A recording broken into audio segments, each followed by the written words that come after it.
My husband, the boss, smiled and said, "Congratulations, you're terminated. Take your old laptop and get out. This $8 million company is mine now, and Melissa will take your place. The divorce papers arrive tomorrow." Security escorted me out. I smiled, knowing my hidden code would activate in 10 minutes. The result would be their utter ruin. Jacob's hand slid the termination letter across his desk while Melissa stood beside him, her fingers resting possessively on his shoulder. "Effective immediately," he said, his wedding ring catching the morning light. "Security will escort you out in 10 minutes. I stared at the man I'd spent 8 years building a company with, the man who'd promised to love me forever, and felt my phone vibrate in my pocket. The timer I'd set 6 months ago had just gone off. 10 minutes. That's all they had left before their world came crashing down. But I'm getting ahead of myself. Let me tell you how we got here. 3 years ago, Jacob and I sat cross-legged on the floor of our cramped Seattle apartment, surrounded by empty pizza boxes and half-drunk cups of coffee. The rain tapped against our window as we sketched out what would become next core solutions on the backs of grocery receipts and old envelopes.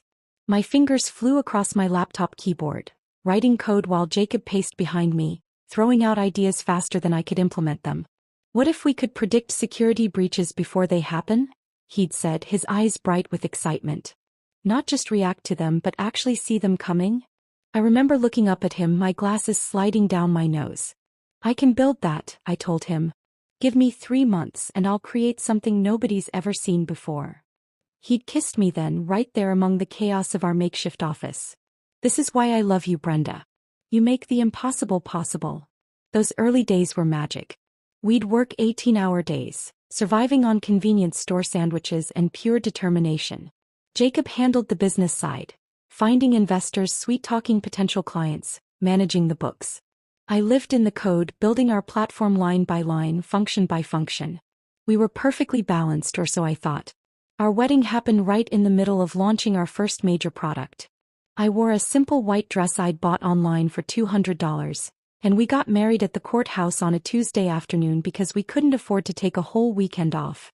Jacob held my hands at the altar and made promises that went beyond the traditional vows. "We're partners in everything," he'd whispered just for me to hear. 50-50 in business and in life. Your dreams are my dreams." I believed every word. The company grew faster than either of us expected. Within 18 months, we'd moved from our apartment to a real office space. Nothing fancy, just a converted warehouse with exposed pipes and concrete floors. We hired our first employees, signed our first $1 million contract, and suddenly NextCore Solutions was more than just a dream. It was real and it was ours. At least I thought it was ours. The changes started small. So small I didn't notice them at first. During our Monday morning meetings, Jacob began interrupting me when I explained technical updates to our team. "What Brenda means is," he'd say, then proceed to explain my own work back to me in simpler terms. When I confronted him about it later, he'd laugh it off. "I'm just trying to help, honey. You know how you get lost in the technical details sometimes." Then came the client presentations. I'd spend days preparing demonstrations of our newest features, only to have Jacob present them himself while I sat silently beside him like a decorative piece. "Brenda's our technical genius," he'd tell clients with a patronizing smile.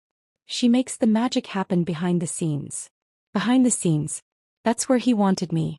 The day Melissa Rodriguez walked into our office for her interview, I actually felt relieved. Finally, another woman in our boys' club of programmers and sales guys. She was sharp, professional, with an MBA from the University of Washington and 5 years of experience at Microsoft. Her references were impeccable. "She's perfect," I told Jacob after the interview. "She understands operations in a way we desperately need." He hired her the next day. Melissa fit into our company culture immediately. She reorganized our chaotic filing system, streamlined our client onboarding process, and somehow made our disaster of a supply closet actually functional. She brought homemade cookies to meetings and remembered everyone's birthdays. I thought I'd found a friend. The late nights started about 2 months after she joined. First, it was preparing for a major client pitch.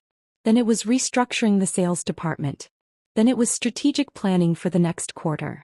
Always something urgent, always something that couldn't wait until morning. "You head home," Jacob would tell me around 7 o'clock. Melissa and I need to finish this revenue projection. Don't wait up. I'd drive home alone to our empty house.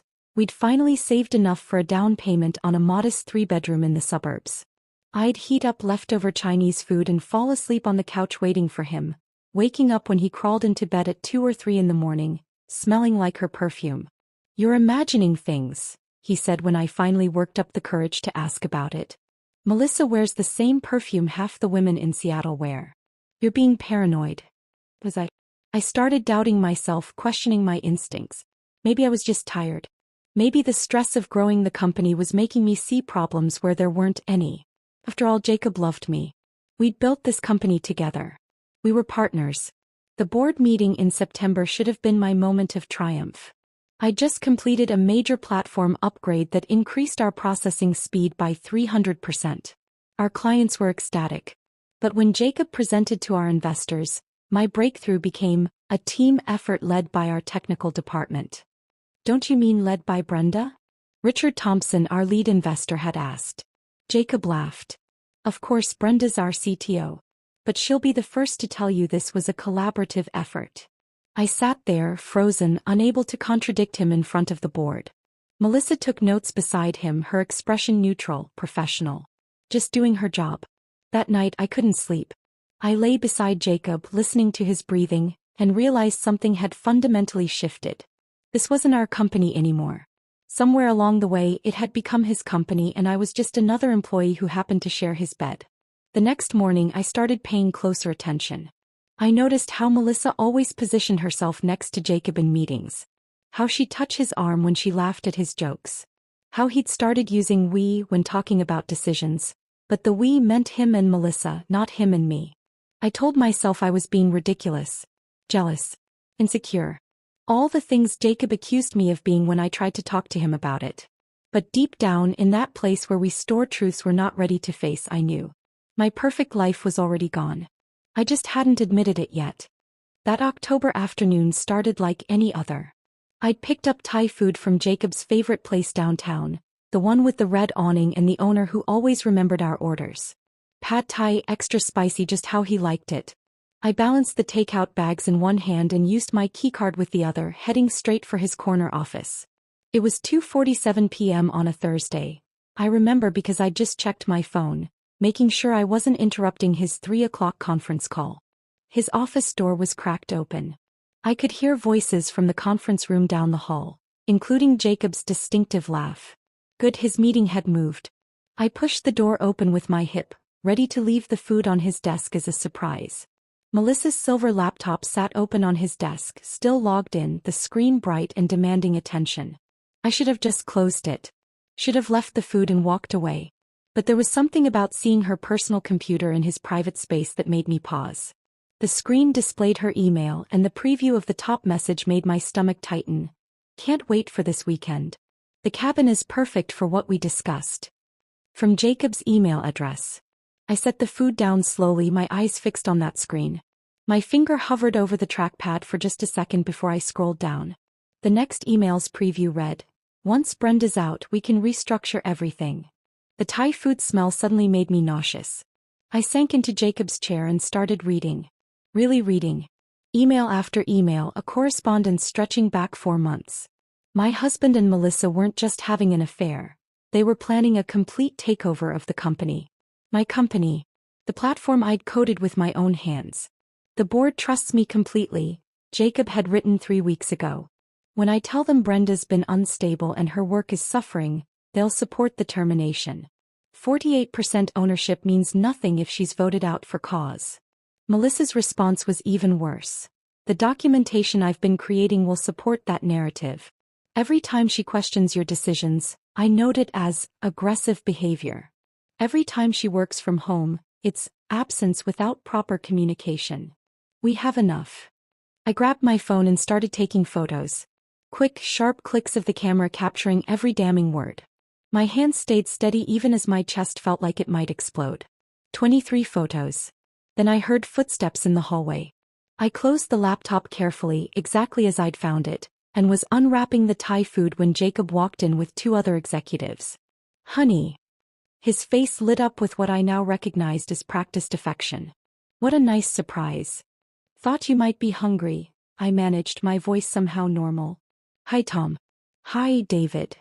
They exchanged pleasantries while I played the loving wife, mentioning I had to get back to debugging the new security protocol. Jacob kissed my cheek, a performance for his colleagues, and I left, walking steadily until I reached the parking garage where I threw up beside my car. That night I lay next to Jacob while he scrolled through his phone, occasionally chuckling at something. Was he texting her? Planning their weekend at some cabin? I studied his profile in the blue light of his screen, this stranger wearing my husband's face. Everything okay? He asked without looking at me. You were quiet at dinner. Just tired. The new protocol is complex. Maybe you should take a break. You've been pushing yourself pretty hard.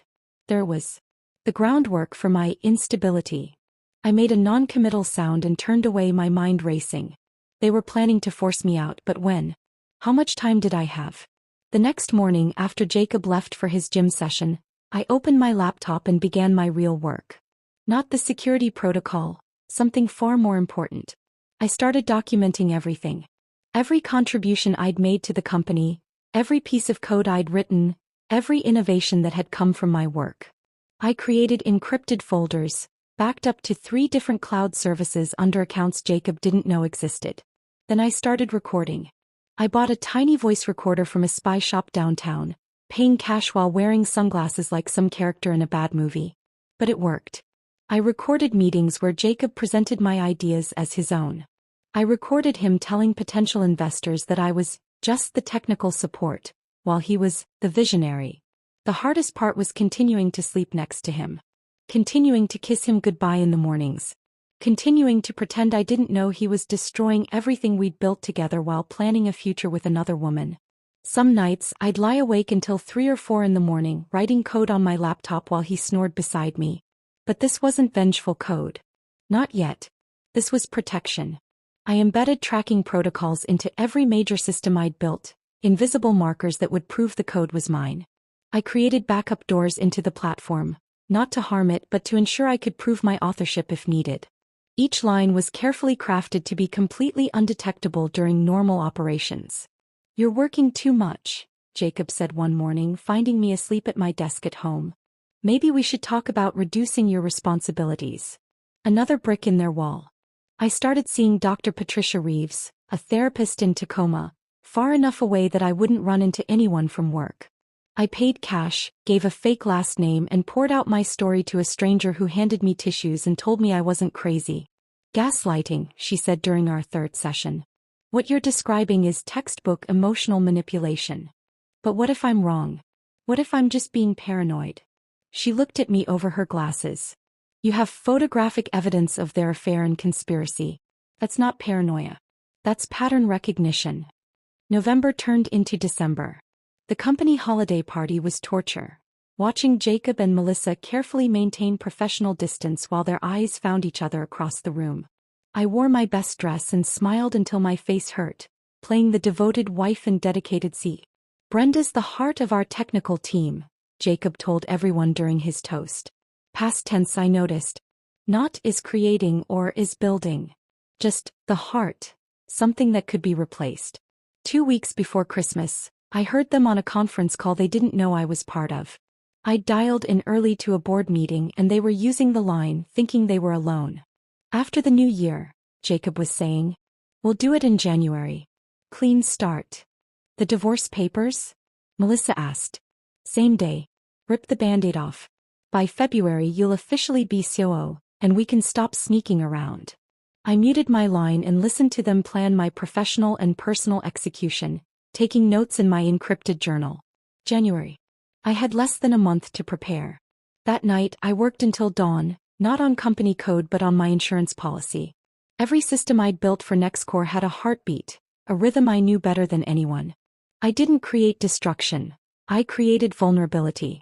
Small gaps that would only matter if someone knew exactly where to look. The kind of gaps that hackers dream about finding. I wasn't going to use them. Not directly. But if Jacob wanted to take everything from me, he should know that everything included the knowledge of how to protect what I'd built. Without me, those vulnerabilities would be like leaving windows open in a hurricane. Come to bed, Jacob called from the bedroom at 4 a.m.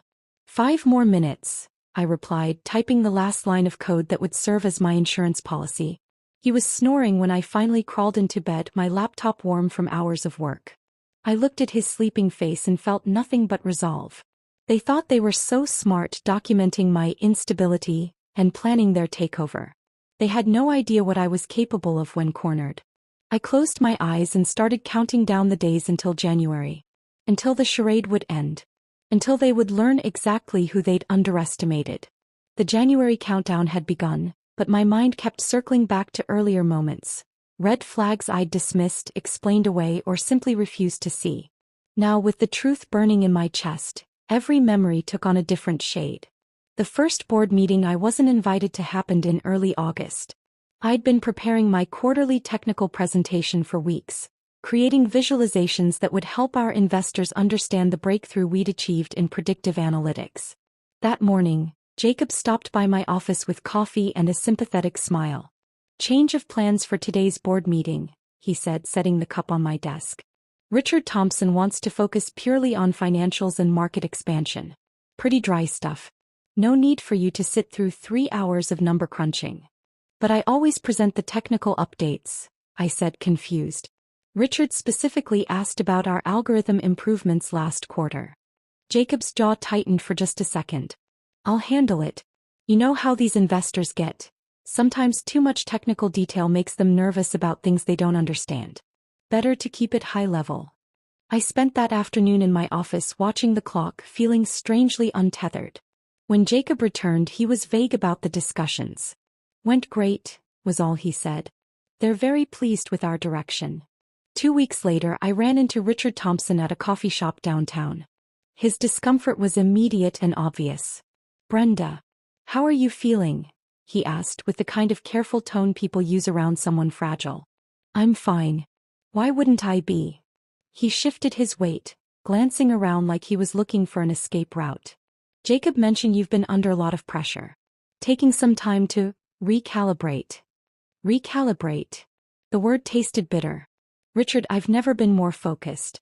Did Jacob show you the predictive analytics breakthrough? He mentioned you've been working on something." His voice was cautious, diplomatic. "But he's concerned about your intensity around it. Sometimes brilliance and burnout can look very similar." I wanted to scream. Instead, I smiled and excused myself, leaving my untouched latte on the counter. The financial discrepancies started small. A consulting fee here, a software license there. Amounts that weren't huge but didn't match any vendors I recognized. I found them late one night while reviewing quarterly reports, preparing for what I thought would be my next board presentation. Global Tech Consulting, $47,000. I'd never heard of them. A quick search showed a website that looked professional but generic, with no real information about their services. Integrated Systems Solutions, $31,500. Another ghost company with a phantom digital footprint. I printed everything out and confronted Jacob the next morning. "Why are you going through financial reports?" He didn't even look up from his computer. "That's not your area. I'm a 48% owner of this company. Every area is my area." He sighed, the sound of a patient parent dealing with a difficult child. "These are standard business expenses. Consultants I've brought in to help with expansion strategy. Do you want to micromanage everything, or do you want to focus on what you do best? I want transparency about where our money is going." "Our money." He finally looked at me, his eyes cold. "Interesting. When it's the code, it's your platform. When it's the finances, suddenly it's our money." The conversation spiraled into an argument that ended with him storming out. That evening, Melissa stayed late to mediate, sitting in our conference room with her perfect posture and concerned expression. "He's just stressed," she told me. "You both are.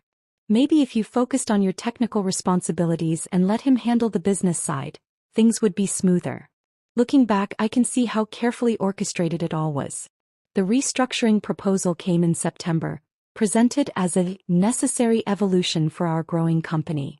Jacob had prepared a PowerPoint presentation, complete with organizational charts that showed him at the top as CEO, with me underneath as CTO, reporting directly to him. "It's just formalizing what we already have," he explained to our senior staff. "I handle business, Brenda handles technology. This makes it clearer for investors and clients. But we're co-founders, I said, my voice steady despite the rage building inside me. Equal partners. Of course we are. This doesn't change that. It's just about operational efficiency. Tom from sales nodded along. David from marketing seemed to think it made sense. Even my own development team stayed quiet. I realized then that the groundwork had been laid long before this meeting. Everyone had already been convinced this was reasonable, necessary, maybe even overdue. Melissa had been taking notes, naturally. I think what Jacob's proposing makes a lot of sense, she offered as if her opinion had been solicited. Clear hierarchies reduce confusion and improve decision-making speed. Since when do we need hierarchy between founders?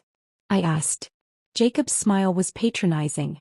Since we stopped being a two-person startup and became an $8 million company. The vote was scheduled for the next board meeting. I spent the intervening weeks trying to shore up support, but every conversation felt like pushing against a wall that had already been built. Meanwhile, Melissa's tentacles were extending everywhere. She started joining client calls that had always been mine, introduced as our operations strategist who's helping optimize client relationships. She attended the technical demos I conducted, taking notes and asking questions that subtly undermined my explanations. When Brenda says revolutionary, what she means is incrementally improved, she'd clarify to clients, her tone helpful and professional. We want to manage expectations appropriately. She began copying herself on emails between me and my development team, just to stay in the loop. She scheduled one-on-ones with my direct reports to understand their challenges better. She even started bringing coffee to our morning stand-ups, positioning herself as the caring, attentive leader while I was painted as the obsessive technocrat. The isolation was the cruelest part. Sarah, our lead developer who'd been with us since year one, stopped joining me for our usual Tuesday lunches. Just really swamped, she'd say, avoiding eye contact. Marcus, our database architect, used to bounce ideas off me constantly. Now he sent formal emails with Melissa copied, requesting approval for decisions he'd previously made independently. Even the administrative staff grew distant. Conversations would halt when I walked into the break room. The easy camaraderie we'd built over 3 years evaporated like morning mist. One afternoon in November, I overheard a conversation between two junior developers who didn't know I was in the supply closet looking for printer paper. Is it true she had a breakdown in the parking garage? One asked.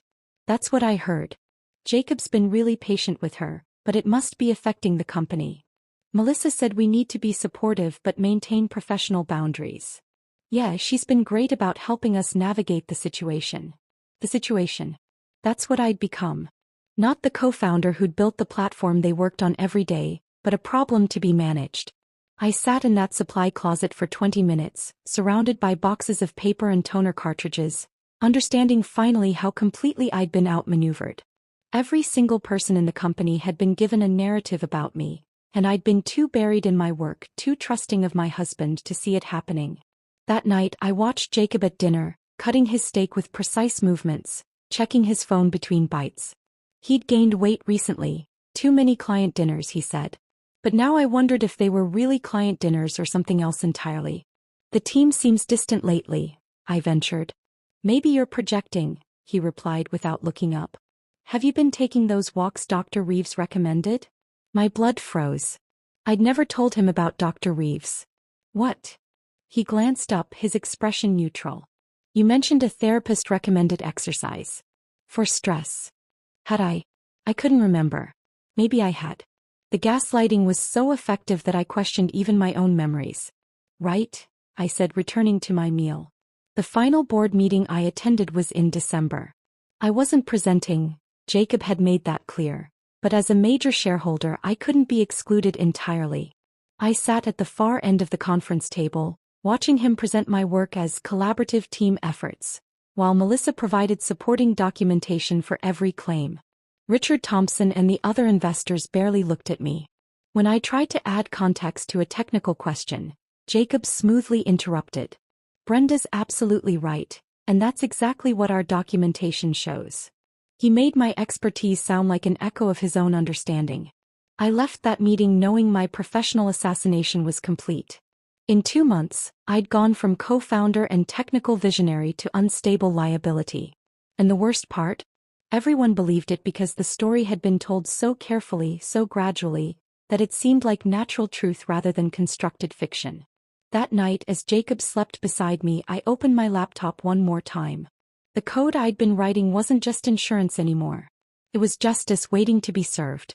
The code flowed across my screen like digital poetry, each line more elegant than the last. 3 days before everything ended, at 2:14 a.m. on a Monday, I watched our platform do something nobody thought possible. It detected an attack pattern that didn't exist yet. A future breach predicted and prevented before the hackers even launched their assault. Pacific Financial Group, our second biggest client, never knew how close they came to disaster.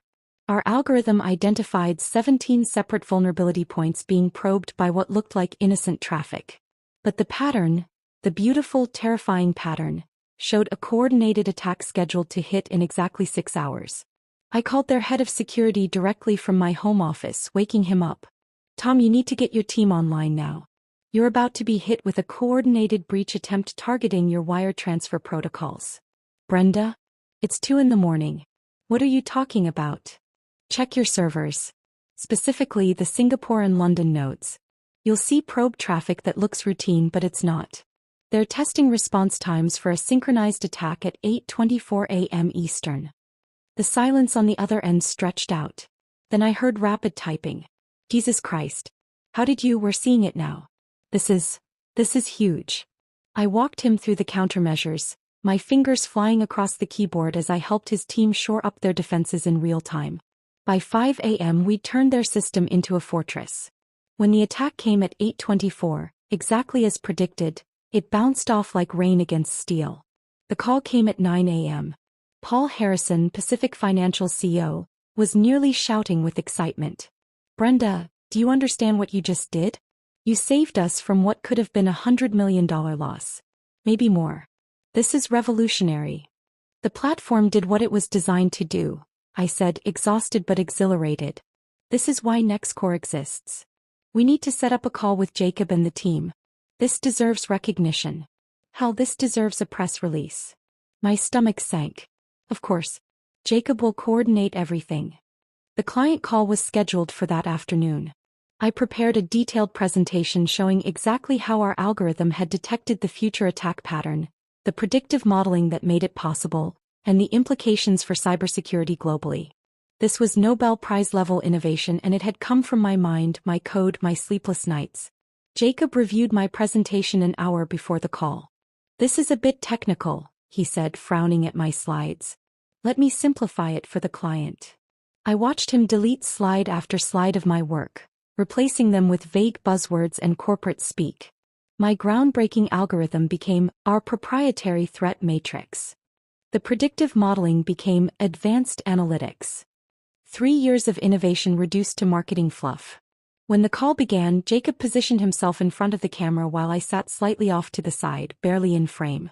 "Paul, we're thrilled that NextCore's platform protected Pacific Financial," Jacob began, his voice smooth and confident. "This is exactly the kind of result we've been working toward as a team." "Incredible work," Paul responded. "Brenda, that call at 2 a.m., you sounded like you were watching the future." Jacob jumped in before I could respond. "That's the beauty of our system. It allows our entire team to monitor and respond to threats proactively. Brenda was simply the one on call last night. Well, I hadn't slept in 36 hours perfecting the algorithm. There was no on-call schedule. This was my life's work. Actually, I started, but Jacob smoothly interrupted. What Brenda's too modest to say is that this is a collaborative effort. While she handles the technical implementation, our entire team contributes to the platform's success. Melissa, our head of operations, has been instrumental in creating the protocols that made this rapid response possible. Melissa appeared on screen from her home office, nodding graciously. "Thank you, Jacob. It's really about having the right systems in place to support our technical team's brilliant work." Support? She didn't even understand how the algorithm functioned. The call continued for another 20 minutes, with Jacob masterfully redirecting every bit of credit away from me while appearing to praise my contribution. By the end, Paul Harrison probably thought I was just a coding technician following orders from visionary leadership. After the call ended, I sat in our empty conference room staring at the blank screen. My greatest professional achievement had just been stolen in real time, and I'd been powerless to stop it. That evening, I made my final preparations.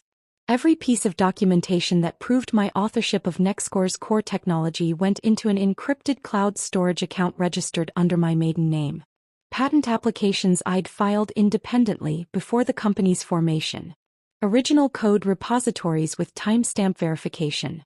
Email chains from the early days when Jacob freely admitted he couldn't understand my technical explanations. I also made copies of something else. The real financial records. Not the sanitized versions Jacob showed the board, but the raw data showing where money actually went. Global Tech Consulting, I'd discovered, was registered to an address that happened to be Melissa's cousin's apartment. Integrated Systems Solutions traced back to a shell company in Delaware with no actual employees. They weren't just planning to steal my company. They'd already been embezzling from it. Wednesday morning, I met with Sandra Whitfield, a divorce attorney recommended by my therapist. Her office was in Bellevue, far enough from Seattle's tech corridor that I wouldn't run into anyone I knew. Sandra was in her 60s, with sharp eyes that had seen every type of marital betrayal imaginable. Washington is a community property state, she explained after reviewing my documentation. Normally, that would mean a 50-50 split of assets acquired during marriage. But your husband has been very clever. The company structure shows you as a technical contractor who was granted equity, not a co-founder. Your name isn't on any of the incorporation documents. That's impossible. We founded it together. She showed me the paperwork. My signature was there, but the documents had been altered, digitally modified to change my status from co-founder to early employee. The timestamp showed they'd been updated just 2 months ago. He's been planning this for a while, Sandra said gently. The good news is, if we can prove fraud, everything changes. But that's a long, expensive fight. How expensive? More than you'll have access to once he freezes the joint accounts, which he will do the moment you're served. I wrote her a check from my personal account, one Jacob didn't know about, where I'd been slowly accumulating money from small consulting jobs. Start building the case, I told her. I'll handle the rest. That last night, Jacob suggested dinner at home instead of going out. I want to cook for you, he said, and for a moment he looked like the man I'd fallen in love with. The one who'd stayed up all night with me debugging code, who'd celebrated every small victory with genuine joy. He made pasta carbonara, my favorite, and opened a bottle of wine we'd been saving for a special occasion. We sat at our dining room table, the one we'd bought at a garage sale our first year together, and refinished ourselves. Remember when we could barely afford ramen? He said, raising his glass. Look how far we've come. We've built something amazing, I agreed, clinking my glass against his. He reached across the table and took my hand. I know things have been tense lately. The company's growth, the stress. It's been hard on both of us. But I want you to know, Brenda, you're the most brilliant person I've ever met. Past tense? No, I was imagining it. After this next quarter, let's take a vacation, he continued. Somewhere tropical. Just us. That sounds perfect, I lied, watching him lie to me. We did the dishes together like we used to. He washed, I dried. Our movements were synchronized from years of practice. When we were done, he pulled me close and kissed me, and for just a moment I let myself feel the loss of what we'd had. I love you, he whispered. I know, I said, because I couldn't say it back. Not anymore.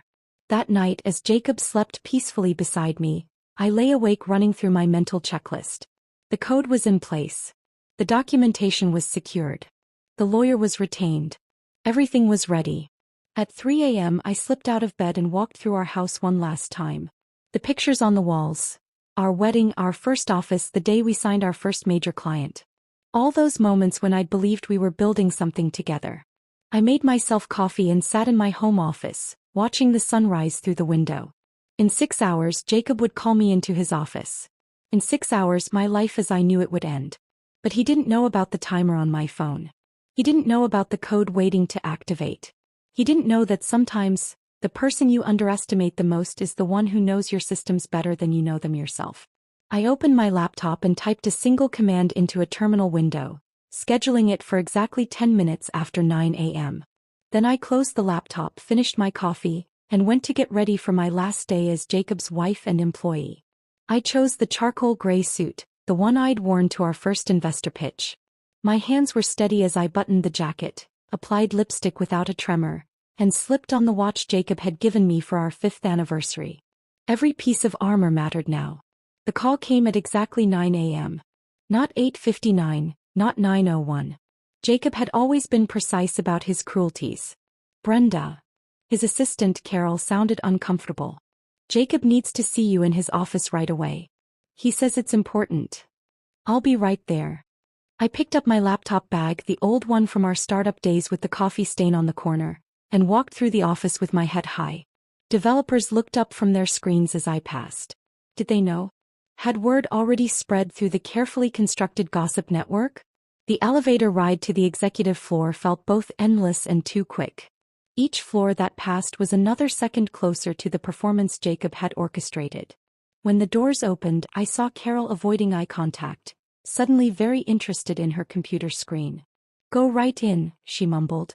They're waiting. They. Plural. I turned the handle of the door we'd installed together, the one with the slight squeak Jacob had always meant to fix.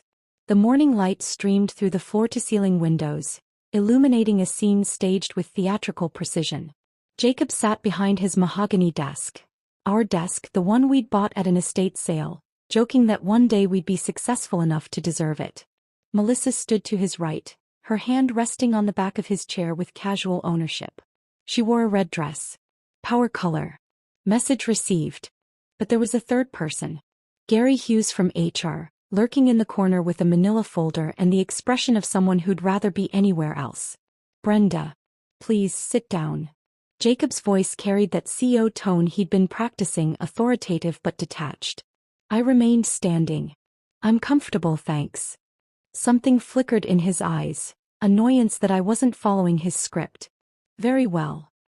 He straightened a stack of papers on his desk, a nervous tell I recognized from years of watching him prepare for difficult conversations. I'm afraid we need to discuss your position here at NextCore. My position as co-founder and CTO? Melissa shifted slightly. Gary clutched his folder tighter. Your position as an employee, Jacob corrected, his tone sharp. And I'm afraid that position is being terminated, effective immediately. The words hung in the air between us. I counted 3 heartbeats before responding. On what grounds? Performance issues, failure to collaborate with leadership, and creating a hostile work environment. He picked up a document, pretending to read from it. There have been multiple complaints about your erratic behavior and inability to work within the new organizational structure. Complaints from whom? That's confidential, Melissa interjected, her first words since I'd entered. But I can assure you they've been thoroughly documented. I looked at her, really looked at her. The woman I'd welcomed, mentored, invited to our home for dinners. She met my gaze without flinching. How long? I asked her directly. I'm sorry. How long have you been sleeping with my husband? Gary made a strangled sound. Jacob's face flushed. That's exactly the kind of baseless accusation that exemplifies your recent behavior, Jacob said coldly. You're paranoid, Brenda. You see conspiracies where there are none. So Melissa's hand on your shoulder is professional? The trips to the cabin? The late-night strategy sessions? You're embarrassing yourself, he said, but I caught the quick glance he shot at Gary. No, Dick. You're embarrassing yourself. But please, continue with your little show. His jaw clenched. This wasn't going according to plan. I was supposed to be emotional, hysterical, giving them more ammunition for their narrative. Instead, I stood perfectly still, my phone recording everything from my jacket pocket. The decision has been made, he said, sliding a packet across the desk.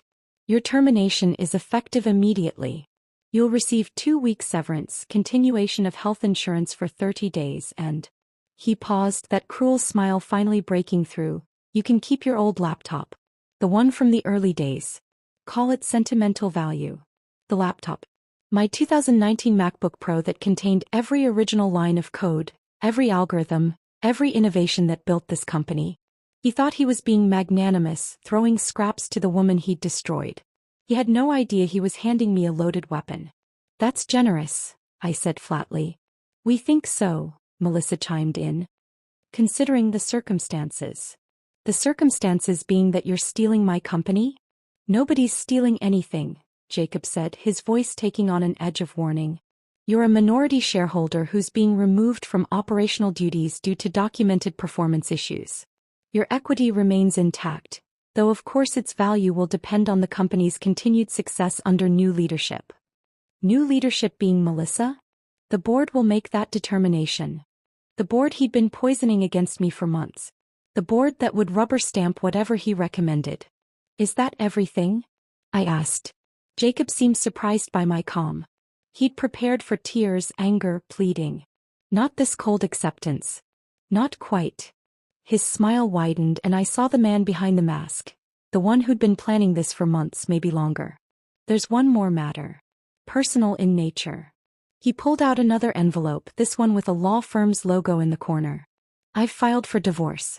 The papers will be delivered to the house tomorrow morning. I thought it would be cleaner to handle both matters at once. Professional and personal separation.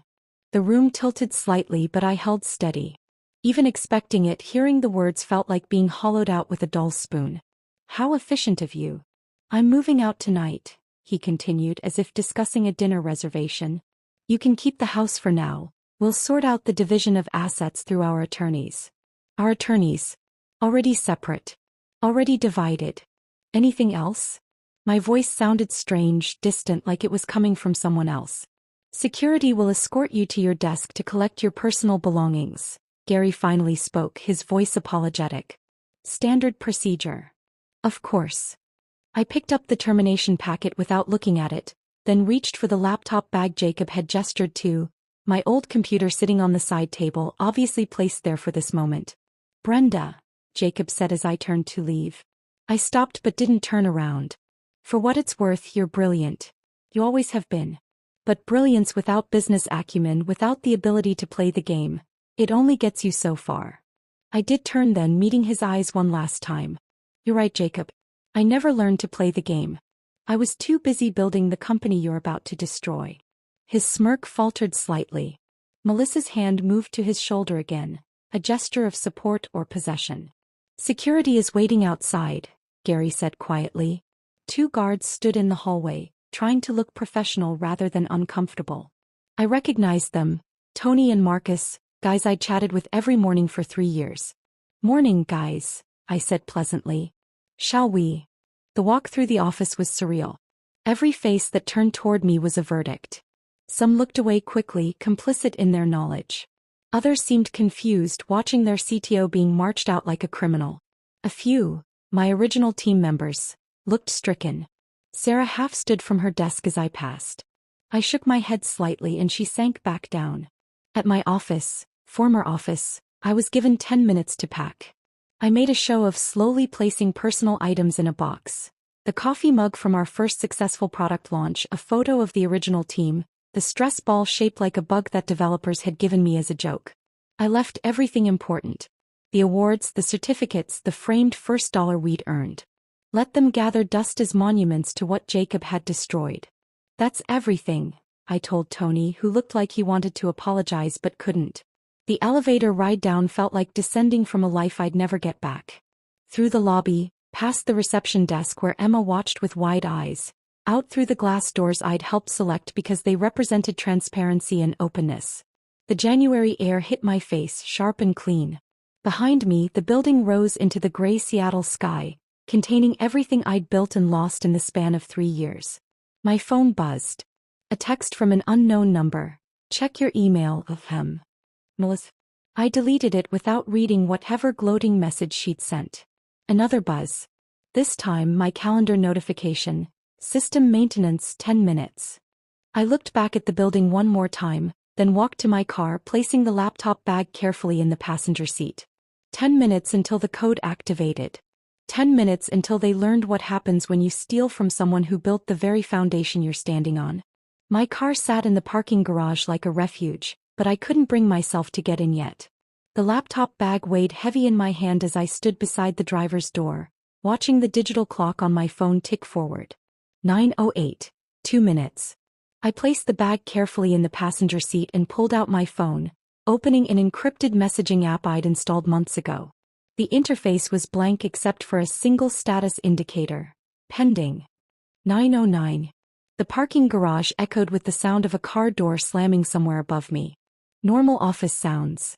Normal office life continuing as if nothing had changed. As if the company's entire digital infrastructure wasn't about to shift beneath their feet like tectonic plates. The concrete pillar next to my car had a small crack running through it. I'd noticed it the day we'd moved into this building, joked with Jacob that it was a metaphor for how we'd break through barriers. Now it looked like a fault line ready to split wide open. 9:10. My phone vibrated once. The status indicator changed from pending to active. Then, a cascade of automated messages began flooding a hidden partition on my device. Firewall rules modified, port 443. Authentication timeout adjusted 30 seconds. Log rotation accelerated 2-minute intervals. Backup verification disabled. System monitoring delays implemented. Each message represented a tiny adjustment, individually meaningless, collectively devastating. Like loosening bolts on a bridge 1/4 turn at a time. The structure would hold until the exact moment it wouldn't. I finally got into my car but didn't start the engine. Instead, I drove up the garage ramps slowly, windows down, listening. By the time I reached street level, I could already hear it. The subtle shift in the building's rhythm. A few more people than usual were visible through the ground floor windows, walking with purpose that bordered on urgency. The rain had started while I was inside. That particular Seattle drizzle that couldn't decide if it wanted to be mist or actual precipitation. I pulled into a loading zone across the street, hazard lights blinking, and got out. The rain felt good on my face, washing away the sterile office air, the smell of Jacob's cologne, the suffocating weight of manufactured corporate dignity. I stood on the sidewalk, tilting my face up to the gray sky, and for the first time in months I felt free. No more pretending to be asleep when Jacob crept into bed at 3 a.m. No more forcing smiles in meetings while my work was stolen. No more swallowing my voice to maintain a peace that was already shattered. My phone buzzed again. Another status update. External probe detected, source.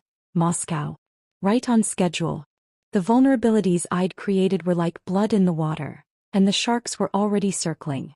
But they weren't random hackers. They were professionals who monitored for exactly these kinds of openings. A cybersecurity company suddenly showing weakness was like a bank leaving its vault door ajar. Through the rain-streaked air, I could see more clearly now. The lobby, usually calm with its minimalist furniture and gentle water feature, was becoming animated.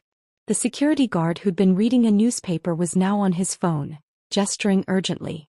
The receptionist was typing frantically, probably fielding calls from clients whose systems were showing anomalies. 9:14. A group of developers rushed past the windows, heading toward the elevator banks. I recognized 2 of them from my former team. They were practically running. My phone showed why. Database response time increased 400%, cascading delays initiated. The code wasn't destroying anything, not directly. It was simply making the system work against itself. Every security check now took 4 times as long, which made the next process wait, which created a bottleneck, which triggered more security checks. An elegant spiral of dysfunction. 3 people burst out of the building's main entrance, phones pressed to their ears. One was Gary from HR, his folder forgotten, looking like someone had just told him the building was on fire. In a way it was. No. I heard him saying into his phone. The entire client portal is down. They can't access anything. The client portal, the crown jewel of our service, where Fortune 500 companies monitored their security in real time. If that was down, phone lines would be lighting up like Christmas trees. 9:16. More people were visible through the windows now, moving between floors with increasing speed. Someone dropped a stack of papers near the window and nobody stopped to help pick them up.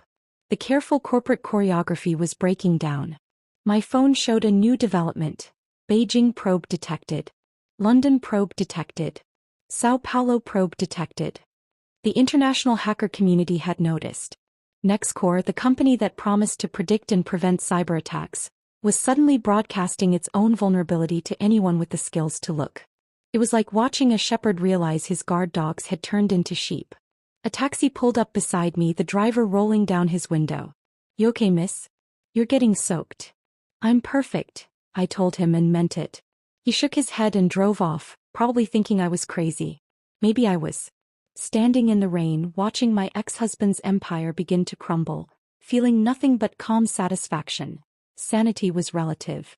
9:18. The lobby was chaos now. I could see Jacob himself, having descended from his executive floor throne, standing near the reception desk and gesturing wildly. His perfect CEO composure was cracking. Melissa was beside him, her red power dress looking less powerful now, more like a target. Someone actually ran, across the lobby with a laptop under their arm. The elevators were constantly in motion, lights indicating every floor as teams scrambled to respond to a threat they couldn't understand. My phone provided running commentary. SSL certificate validation failing intermittently. Memory leak in authentication service expanding. Moscow probe successful, admin credentials harvested. That last one made me smile. Some Russian hacker was probably doing a victory dance right now, having breached the famous Nextcore within minutes of detecting weakness. The credentials they'd stolen were real but limited. Enough to cause panic, not enough for serious damage. I wasn't cruel, just precise. 9:20. The rain had intensified, but I didn't move. Through the water streaming down my face, I watched two security guards rush out of the building and look around wildly, as if the threat might be standing right there on the sidewalk. Their eyes passed over me without recognition, just another pedestrian caught in the rain. Behind them, visible through the glass doors, someone had brought out a whiteboard into the lobby. They were trying to coordinate their response visually since the digital systems were becoming unreliable. It was almost quaint, like watching someone try to stop a flood with paper towels. Jacob was on his phone now, pacing back and forth. Even from across the street, I could see the tension in his shoulders, the way he kept running his hand through his hair. His tell when things were spiraling beyond his control. How many times had I seen that gesture during our startup days? Except back then I'd been the one who fixed whatever was broken. 9:22. A news van pulled up to the building faster than I'd expected. Someone inside must have tipped them off. A cybersecurity company under active attack was the kind of tech story that got immediate attention. The reporter was still adjusting her rain jacket as her cameraman set up his equipment. My phone buzzed with a text from an unknown number. Probably Melissa or Jacob trying to reach me on a different line. I deleted it without reading. Then another buzz. Tel Aviv probe detected. Mumbai probe successful. Toronto infiltration in progress. The whole world was watching Nextcore burn, and they were all bringing marshmallows. Through the chaos, I spotted Sarah at her desk on the third floor, visible through the rain-washed windows. She wasn't running around like the others. She was sitting very still, staring at her screen. He knew. Maybe not the specifics, but she knew this wasn't random. Our eyes met across the distance and through the rain, and she pressed her hand against the window. A goodbye, or maybe an apology for the Tuesday lunches that stopped, for the friendship that withered under corporate pressure. I raised my hand in response, then turned and walked back to my car. 9:24. As I drove away, I could see the first police car arriving in my rearview mirror, followed by another news van. By tonight, Nextcore would be trending on every tech platform. Cybersecurity giant falls to cyber attack. The headlines would write themselves. The rain drummed against my windshield as I merged into traffic, leaving the chaos behind. My phone continued buzzing with status updates, each one confirming that the code was working exactly as designed. Not destroying, just revealing. Not attacking, just opening doors that should have been locked. Everything Jacob had built on the foundation of my work was crumbling, and he couldn't even call me to fix it. The irony was beautiful enough to make me laugh. A sound that surprised me with its genuineness. For the first time in months, I was actually, truly laughing. The laughter died in my throat as my phone erupted with calls. Not the gentle buzz of notifications anymore. Actual calls, the old-fashioned kind that demanded immediate attention. The first name on the screen made my blood run cold. Richard Thompson.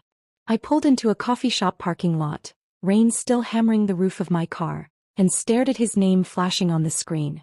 12 rings before it went to voicemail. Immediately it started again. This time I answered. Brenda. Thank God. Richard's voice was strained, nothing like the composed investor who'd questioned my stability months ago. What the hell is happening over there? Our monitoring systems show Nextcore's entire infrastructure is compromised. I wouldn't know, Richard. I was terminated this morning. Silence. Then, what? That's impossible. The Pacific Financial save was just 3 days ago. Ask Jacob. He felt my services were no longer required. But the attacks, they started minutes after. He stopped and I could practically hear the gears turning in his mind. Brenda, please. Whatever's happening, companies are pulling out. Our portfolio is hemorrhaging value. Can you fix this?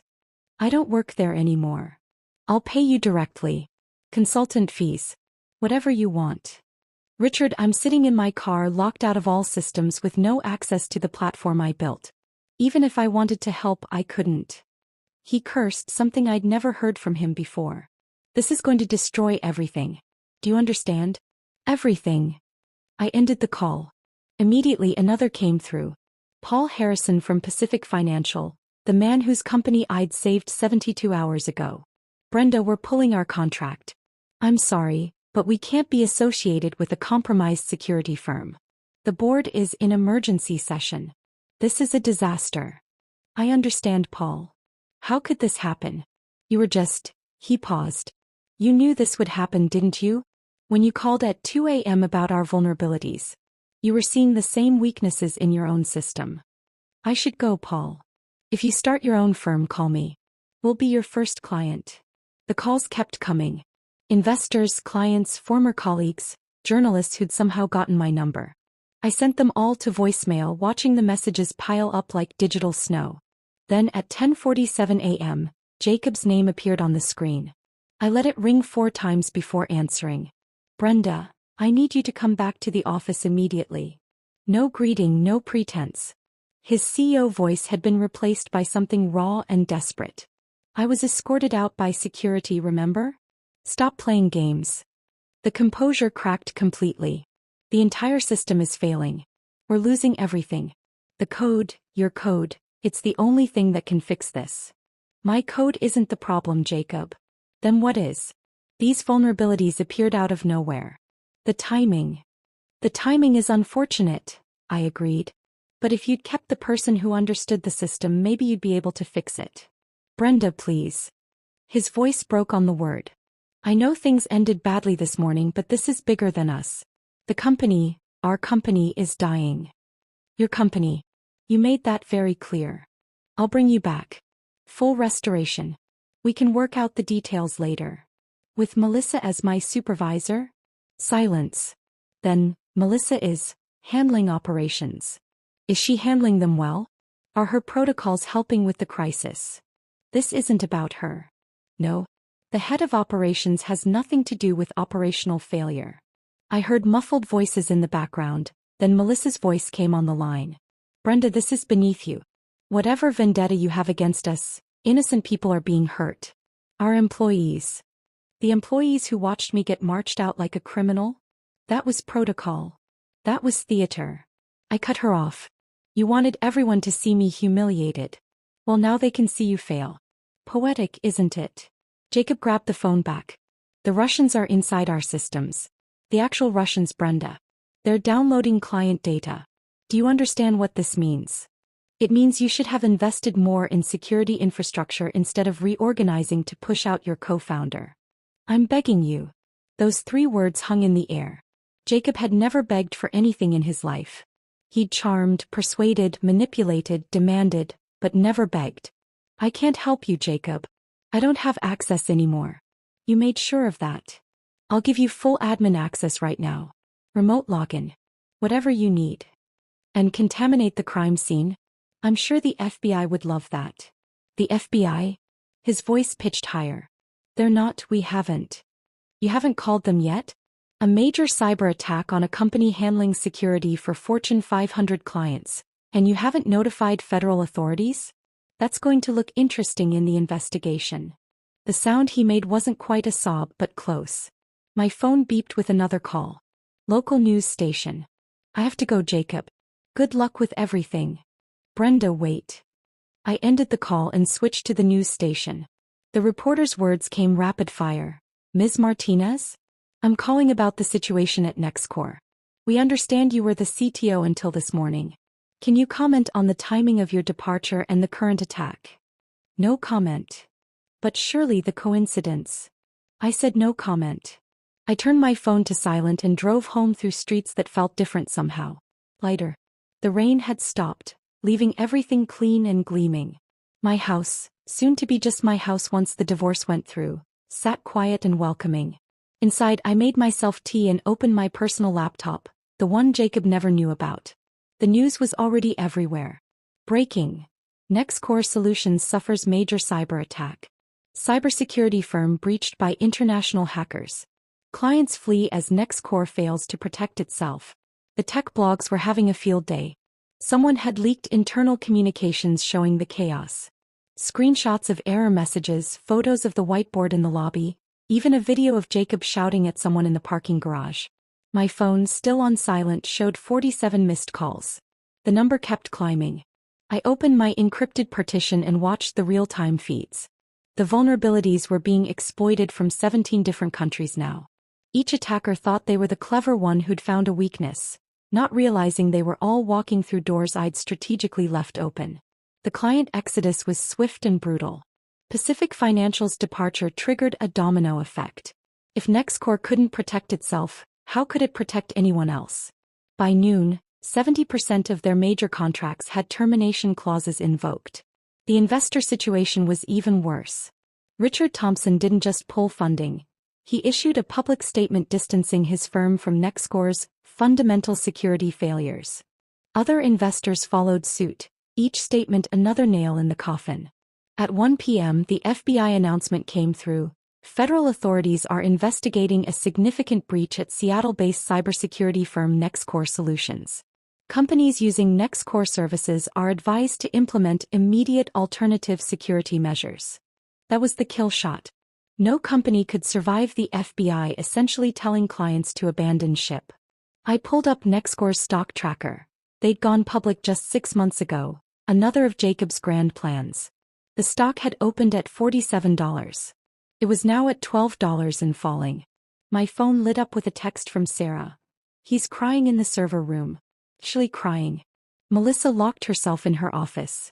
Everyone's updating their resumes. Another from a number I didn't recognize. This is Tom from security. I'm sorry about this morning. We all knew it was wrong. Jacob's getting what he deserves. At 2:30, the news broke that China's state media was running stories about American cybersecurity incompetence, using Nextcore as Exhibit A. The international humiliation was complete. I closed my laptop and made another cup of tea. Outside, the sun was trying to break through the clouds, casting everything in that peculiar Seattle light that made the wet streets look like silver. My phone showed 132 missed calls now. I scrolled through them. Investors, clients, media, numbers I didn't recognize. And there, recurring like a desperate heartbeat, Jacob. Each unanswered call was a small victory, a tiny reversal of every time he'd dismissed me, talked over me, stolen credit for my work. He'd wanted to erase me from the company's story. Instead, my absence was the story. The local evening news led with Nextcore. They'd found a photo of Jacob from a tech conference where he'd given a speech about impenetrable security just 2 weeks ago. The irony wasn't lost on anyone. The question everyone's asking, the anchor said, is how a cybersecurity company could be so vulnerable to the very threats it claimed to prevent. Former employees, speaking on condition of anonymity, report that the company's co-founder and technical architect was terminated just minutes before the attack began. They showed my LinkedIn photo, the professional one where I'm half smiling, looking confident and capable. Brenda Martinez could not be reached for comment. No, I couldn't. I was too busy watching an empire burn, one line of code at a time. The call from Global EC came 3 days after Nextcore's implosion made headlines. I was sitting in my home office, still in my pajamas at noon, when their CEO personally reached out. Ms. Martinez? This is David from Global EC. I'll be direct. We need someone who actually understands predictive threat detection, and your work at Pacific Financial speaks for itself. Are you available for consulting? My first instinct was to say no. I needed time to process everything. But then I remembered the mortgage payment, the lawyer fees, the reality of starting over at 38. I'm listening. $5,000 a day minimum 10-day contract, possibility of extension. We need our systems audited yesterday. I nearly dropped my coffee. That was more than I'd made in a month at NextCore. When do you need me? Can you start tomorrow? That's how my freelance career began. Not with careful planning but with desperate companies suddenly realizing their cybersecurity might have holes only I could see. Word spread quickly in Seattle's tech community. The woman who'd saved Pacific Financial was available, and everyone wanted to ensure they weren't the next NextCore. My second client called while I was still working on global SEC's audit. Then a third. Within 2 weeks, I had more work than I could handle and was turning down contracts. The bitter irony wasn't lost on me. Jacob had tried to erase my professional existence, but instead he'd made me legendary. The mysterious CTO who'd left just before the catastrophe, the only one who could have prevented it. I set up a proper home office in what used to be Jacob's study. Removed his pretentious leather-bound books he'd never read, his awards for business excellence that now seemed like jokes. Replaced them with multiple monitors, a proper server setup, and a coffee machine that could sustain me through 18-hour days. The industry publications became my guilty pleasure. Every morning with my first cup of coffee, I'd read the latest updates on NextCore's collapse. NextCore loses 3 more major clients. Inside the chaos, former employees describe toxic leadership. From 8 million to nothing. A cautionary tale. TechCrunch ran a particularly devastating piece featuring anonymous interviews with former employees. Someone, I suspected Sarah, had detailed how Jacob had systematically undermined his co-founder before the attack. The comments section was brutal. Classic case of ego over expertise, one commenter wrote. You don't fire your technical architect and expect to survive in cybersecurity. The Seattle Times business section featured a timeline of NextCore's downfall, complete with a graph showing the stock price plummeting. They'd managed to get a photo of Jacob leaving the office, and he looked like he'd aged 10 years in 2 months. Gray stubble, wrinkled shirt, the hollow eyes of someone who hadn't slept properly in weeks. 6 weeks after the attack, Melissa's departure made the news. Not a grand announcement, just a small item in the tech gossip section. Head of Operations Melissa Rodriguez exits NextCore amid ongoing crisis. Sarah texted me that night, you should have seen it. Jacob called her incompetent in front of everyone. Said her operational excellence had failed to prevent the breach. She threw her company laptop at him. Security had to separate them. I felt a twist of something, not sympathy exactly but recognition. Melissa had thought she was special, that she was different from me. Now she was learning what it felt like to be discarded when things got difficult. Her LinkedIn profile disappeared entirely 2 days later. When someone tried to hire her at a startup, a simple Google search brought up dozens of articles linking her to NextCore's failure. He was radioactive. The divorce papers arrived on a Thursday morning, delivered by a nervous process server who seemed relieved when I simply signed for them. Sandra, my attorney, reviewed them that afternoon. He's not fighting for anything, she said, seeming puzzled. The house is yours, the joint accounts get split 50-50, and he's waiving any claim to your future earnings. What about NextCore shares? She laughed, but it wasn't happy. What shares? The company's worthless. Your 48% of nothing is still nothing. The financial statements she showed me were staggering. NextCore, once valued at $8 million, was now worth less than $2 million and falling. The office lease alone was worth more than the company's assets. He's trying to sell, Sandra added. Word is he's shopping it around for pennies on the dollar, but no one's biting. Who wants a cybersecurity company known for being catastrophically hacked? Jacob tried calling me once during the divorce proceedings. I answered because Sandra advised me to document any contact. Brenda. His voice was flat, exhausted. I'm not calling about the company. Then why are you calling? I wanted to apologize. I said nothing, letting the silence stretch. I know what I did was wrong. The way I treated you, the way I ended things. I got caught up in the growth, the success, the image of being this powerful CEO. Melissa made me feel like I could be someone more important than I was. And now I'm nobody. The board forced me to step down as CEO. I'm a figurehead with a worthless title and worthless shares in a worthless company. You're looking for sympathy? No. I'm looking for, I don't know, closure? Forgiveness. I can't give you either of those things, Jacob. I know. I just wanted you to know that I understand now. What I threw away. What I destroyed. You were the soul of the company and I cut it out. Yes, I said simply. You did. The line went quiet except for his breathing. The code, he said finally. The vulnerabilities. They were too perfect, too targeted. Are you accusing me of something? No. I'm saying I understand. And if I were in your position I probably would have done the same thing. Or worse. I have to go, Jacob. Yeah.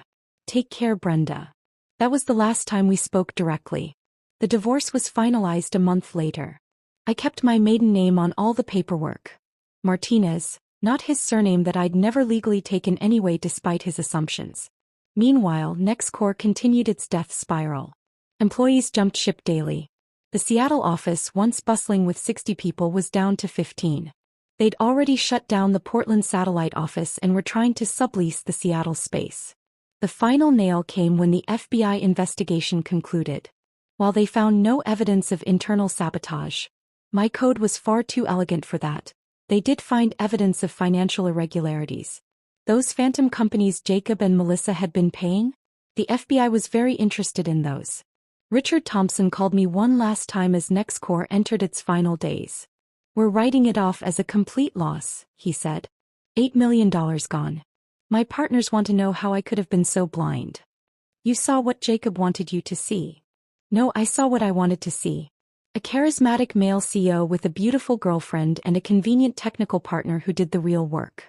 It's the oldest story in tech and I fell for it. What happens now? Bankruptcy. The assets will be sold off. The platform you built will probably be bought by someone who understands its value. Pennies on the dollar.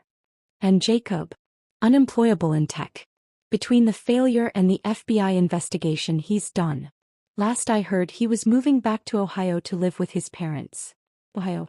Where he'd started, where he'd sworn he'd never return. The ambitious boy from Columbus who was going to conquer Seattle's tech scene was going home defeated. My consulting business, meanwhile, was thriving. I'd incorporated as Secure Guard Solutions, a name that felt both protective and powerful. In 2 months, I'd made more than my annual salary at Nextcore. Companies didn't just want my expertise. They wanted the woman who'd survived the industry's most spectacular betrayal.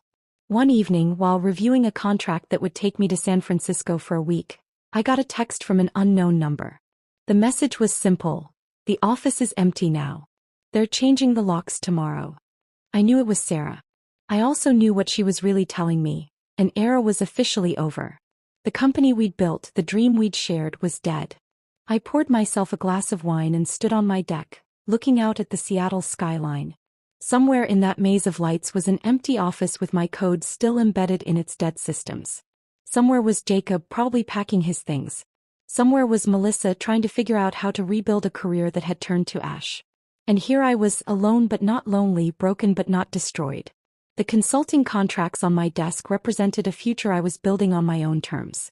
No co-founders, no partners, no one to betray me or steal credit for my work. The wine tasted like victory, bitter and sweet in equal measure. The glass of wine was still in my hand when I heard the knock. Not the doorbell. A knock, soft and hesitant, like someone afraid of being heard. It was past 10 on a Thursday night, 3 months after Nextcore's spectacular collapse. I looked through the peephole and nearly dropped the glass. Jacob stood on my doorstep, but this wasn't the Jacob who'd fired me with a smile. His hair was too long, uncombed. He wore a wrinkled polo shirt I recognized from our dating days, the blue one with a small bleach stain near the hem. His hands shook slightly as he raised them to knock again. I opened the door but didn't invite him in. "Hello, Jacob." He looked up and I saw defeat written in every line of his face. Dark circles made his eyes look sunken. He'd lost weight, at least 15 pounds, and his wedding ring was gone, leaving a pale band of skin on his finger. "Can we talk?" His voice cracked on the second word. "We have lawyers for that. Not about the divorce. About Nextcore. What's left of it?" I leaned against the doorframe, studying him. Why would I care about Nextcore? Because I'm here to beg. The words fell out of him like stones. The company is dying, Brenda. I've got 2 weeks of operating capital left. Maybe 3 if I don't pay myself, which I haven't been anyway. That's not my problem. I know. God, I know. But I need you to hear me out. Please. 5 minutes. Maybe it was curiosity. Maybe it was the satisfaction of seeing him broken. I stepped aside and let him in. He stood awkwardly in the living room looking at the space that used to be ours.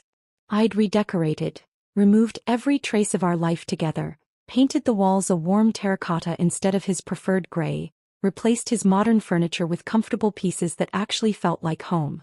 Sit, I said, gesturing to the couch. He perched on the edge like he might need to run. I stayed standing. The FBI cleared the company of criminal charges, he started. But the financial investigation turned up the consulting fees. Melissa's schemes. I'm facing civil lawsuits from investors. Melissa's schemes? You signed those checks. His jaw tightened. She convinced me it was standard practice. Hide some money for emergency operations, she said. I was stupid enough to believe her. You were stealing from your own company. I was being manipulated by someone I thought. He stopped, running his hands through his hair. It doesn't matter now. She's gone, left the state entirely. Last I heard she was in Texas, working at her uncle's car dealership. A car dealership. The head of operations who'd helped destroy my life was now probably processing financing applications in Houston. What do you want from me, Jacob? He pulled out a folder from his bag, his hands trembling. I want to offer you 48% ownership of Nextcore.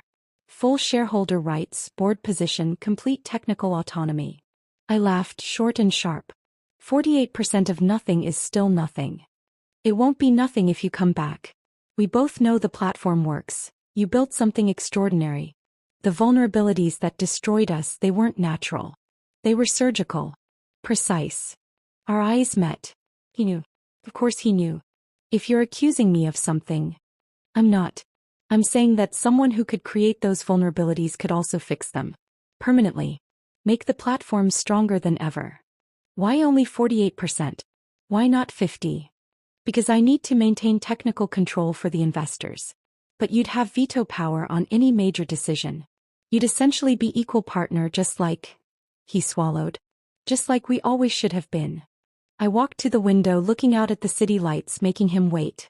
The satisfaction of this moment. Him begging, offering me everything I'd wanted, should have felt better. Instead I felt hollow. Melissa is gone? I asked without turning. Completely. I'll put it in writing. She's banned from any involvement with the company forever. And my technical decisions? Absolute authority. I won't even have access to the core systems if you don't want me to. The employees who remain, do they know you're here? The 12 people left. They're the ones who told me to come. Sarah specifically said. He paused. She said I'd thrown away the best thing that ever happened to the company out of ego and stupidity. Sarah. Still fighting for me even when I wasn't there. I need complete access to all financial records. Real ones, not the sanitized versions you showed me before. Done. And I want it in writing that you acknowledge my role as the primary architect of all core technology. Yes. And Jacob. I turned to face him. If you ever try to undermine me again, I walk. And this time I take the platform with me. Legally. His face went pale. How could you? The same way I could create vulnerabilities that looked like random hacker entry points. Don't underestimate me again. He nodded slowly. I never should have underestimated you in the first place. We spent the next 2 hours going through his proposal. He'd clearly had lawyers prepare it. Everything I asked for was already included, plus provisions I hadn't thought of. Full medical benefits retroactive to my termination. Compensation for the months I'd been gone. Even a clause stating that any future sale of the company required my explicit approval. When do you need an answer? I asked when we'd reviewed everything. Honestly, yesterday. But I know I have no right to push. Take the time you need. He stood to leave, then paused at the door. Brenda, I know this doesn't fix what I did. The betrayal, the affair, the way I tried to erase you from something you built. I don't expect forgiveness. Good. Because you won't get it. I know. But maybe we can build something new. Not as husband and wife, obviously, but as business partners who learned an expensive lesson. After he left, I called Sandra. He offered you what? She sounded stunned after I explained. Brenda, this is unprecedented. You'd have almost equal control. Is it legally solid? I'll review it tomorrow, but from what you're describing, yes. The question is whether you want to go back to that environment. Did I? My consulting business was thriving. I was my own boss, choosing my clients, setting my hours. Why would I return to the place of my humiliation? But then I thought about the platform. My code, my innovation sitting dormant in a dying company. The potential wasted. The problems it could solve if properly managed. I texted Sarah. Jacob came to see me. Her response was immediate. Please come back. We need you. The platform needs you. I'll personally ensure no one disrespects you ever again. Monday morning I walked through Nextcore's doors for the first time in 3 months. The office was ghostly, empty desks, dark offices, the reception area unmanned. The 12 remaining employees were clustered in what used to be the break room, now converted to a makeshift operations center. They all stood when I entered. Sarah stepped forward. Welcome back. We've prepared a presentation on current system status whenever you're ready. Where's Jacob? In the small conference room. He said he'd stay out of your way unless you need him. Smart. He was giving me space to establish authority. I spent the morning reviewing the damage. It was worse than I'd imagined. The platform was holding together with digital duct tape and prayers. But underneath the patches and workarounds, my architecture remained solid. Give me 72 hours, I told the team. We'll not only be operational, we'll be stronger than before. The work was exhausting but familiar. Every line of code welcomed me back like an old friend. The vulnerabilities I'd created were still there, dormant but dangerous. I closed them one by one, then built new defenses that turned former weaknesses into strengths. By Wednesday afternoon the platform was humming. Not just functional, elegant. The months of distance had given me perspective on improvements I hadn't seen before. Jacob appeared in the doorway of the server room where I was working. The monitoring systems, he said quietly. They're all green. First time since January. They'll stay that way. Thank you. I looked at him, really looked at him, for the first time since I'd returned. I'm not doing this for you. I'm doing it for what this platform could be. For the problems it can solve. For the people whose data it can protect. I know. Good. Now let me work. He left and I turned back to my screens. The code flowed like it had in the early days back when we were building dreams on coffee-stained napkins. Except now I was building something better. Something truly mine. The platform pulsed with renewed life and for the first time in months I felt complete. The platform's renewed strength drew attention faster than either of us expected. Within a week of my fixes going live, Pacific Financial called. Not Jacob, me directly. Brenda, Paul Harrison here. We heard you're back at Nextcore. Is it true the vulnerabilities are completely resolved? Every single one. Plus additional safeguards that didn't exist before. We want to return as clients. But only if you personally guarantee the security architecture. I glanced across the office at Jacob who was pretending not to listen from his desk. Send the contract to my attention. I'll review it personally. The first board meeting with my new authority was scheduled for the following Monday. I arrived early, choosing my seat carefully, not at the head where Jacob traditionally sat, but at the position directly opposite him. Equal and opposing. The message was clear. Richard Thompson arrived first, his surprise evident when he saw me. Brenda. I heard you were back but I wasn't sure I believed it.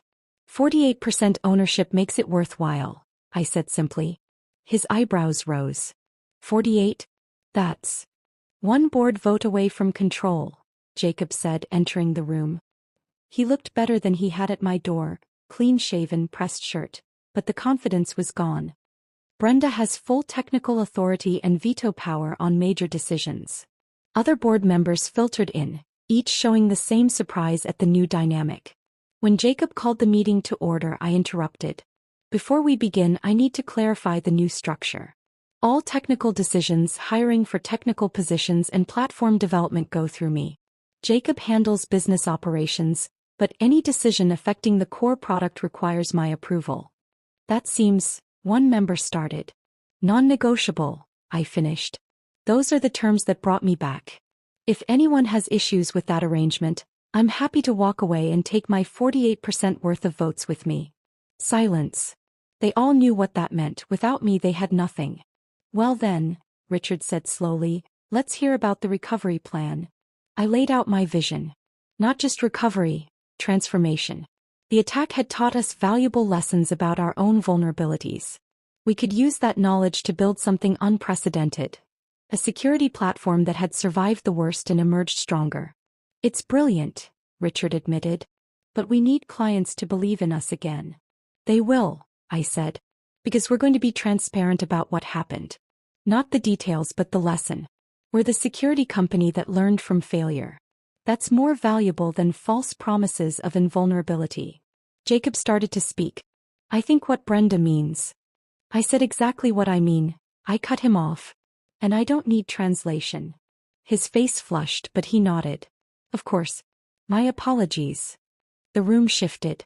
They'd never seen anyone shut down Jacob so definitively.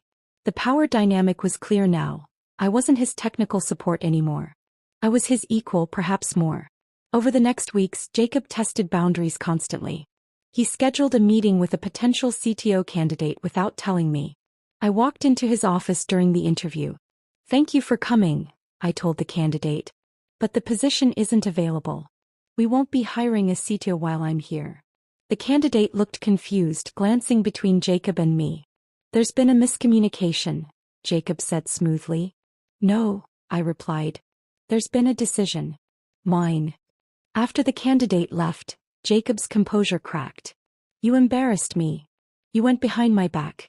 How does it feel? He wanted to implement cost cuts, starting with the development team's equipment budget. I called an all-hands meeting and overruled him publicly. Investment in our technical infrastructure is non-negotiable, I announced. In fact, we're doubling the equipment budget. Quality tools create quality products. We can't afford, Jacob started. We can't afford not to. Check the books again. The Pacific Financial contract alone covers it. Sarah suppressed a smile. The other developers looked relieved. They'd been working with outdated equipment while Jacob spent money on his executive office renovation. By month 3, we'd recovered 4 major clients. Each contract came with a personal security review by me, my signature on every assessment. My name became the company's seal of quality. Tech blogs started calling it the Brenda effect. The extraordinary comeback led by the woman who'd been pushed out. New clients came calling. They wanted the platform that had been battle-tested, broken, and rebuilt stronger. Our vulnerability had become our strength. Our failure transformed into credibility. We need to discuss expansion, Jacob said during a planning session. Open a New York office. We need to solidify what we have first, I countered. Expansion was what distracted you last time. Distracted me from what? From remembering that without strong technical foundation, everything else is just expensive decoration. The room went quiet. Everyone knew what I meant. His affair with Melissa, his obsession with appearing successful rather than being successful. It was month 4 when Jacob finally confronted me directly. We were alone in the office late one evening reviewing quarterly reports. The numbers were exceptional. We'd already surpassed our previous peak valuation. You did it, he said suddenly. Did what? The vulnerabilities. The attack. You orchestrated all of it. I set down my pen and looked at him directly. That's a serious accusation. It's not an accusation. It's acknowledgement. The timing, the precision, the way the vulnerabilities disappeared the moment you returned. No one else could have done it. If you believe that, why haven't you gone to the authorities? He laughed bitterly. With what proof? You're too smart to leave evidence. Besides, we both know I deserved it. You destroyed my life, I said quietly. Tried to steal my work, humiliated me, betrayed our marriage and our partnership for someone who abandoned you the moment things got difficult. I know. Do you really understand what it felt like to watch you and Melissa plan my professional execution while I slept next to you every night? To see my life's work credited to others? To be escorted out like a criminal from the company I built? His hands clenched on the desk. I was an idiot. Arrogant, selfish, and stupid. I threw away the best thing in my life for an ego boost and a pretty face who told me what I wanted to hear. Yes, I agreed. You did. We sat in silence for a moment. The platform is worth $12 million now, he said finally. $4 million more than our peak. Your 48% is worth more than the entire company was before. Money was never the point, Jacob. Then what was? Respect. Recognition. The acknowledgement that I was never your supporting player. I was the main architect of everything we built. You are. He met my eyes. And everyone knows it now. 6 months after my return, we held a company celebration. Not in some expensive restaurant, but in the office with the 35 employees we'd grown back to. I stood at the front, not beside Jacob but alone as the technical founder who'd saved the company. Nextcore fell because we forgot what made us strong, I said, looking directly at Jacob. We forgot that technology isn't about appearance or position or politics. It's about building something that works, something that protects, something that matters. The applause was genuine.